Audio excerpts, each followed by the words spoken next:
ઉનાળાની શરૂઆતમાં સૌરાષ્ટ્રના જળાશયોમાં પાણીના તળિયા દેખાવા લાગ્યા છે।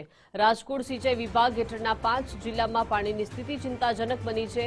માત્ર રાજકોટ જિલ્લાના ડેમોમાં જ 50%થી વધુ પાણી છે। દ્વારકા જિલ્લાના જળાશયોમાં સૌથી ઓછું પાણી છે, માત્ર 21.6% પાણીનો સંગ્રહ થયેલો છે। જામનગર જિલ્લાના ડેમોમાં અત્યારે માત્ર 34.85% જળ જથ્થો રહ્યો છે।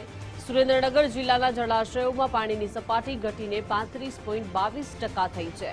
મોરબી જિલ્લાના જળાશયોમાં પણ પાણી ઘટીને 48.82%એ પહોંચ્યું છે। સિંચાઈ વિભાગના આંકડા મુજબ આગામી દિવસોમાં જળ સંકટ વધવાની શક્યતા છે।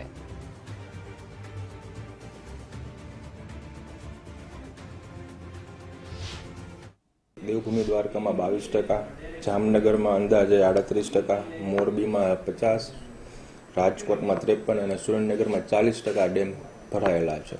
હાલમાં સિંચાઈની કામગીરી હોય ત્યાં સિંચાઈ માટે પાણી આપીએ છીએ।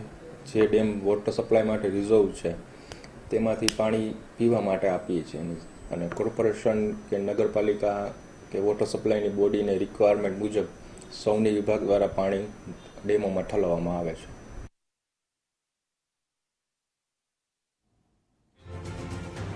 જળ સંકટ વધવાની અત્યારે શક્યતાઓ દેખાઈ રહી છે, કેમ કે અમુક એવા જળાશયો છે જ્યાં પાણી ખૂબ જ ઓછા પ્રમાણમાં બચ્યું છે। મોરબી જિલ્લાના જળાશયોમાં પણ પાણીમાં ઘટાડો થયો છે।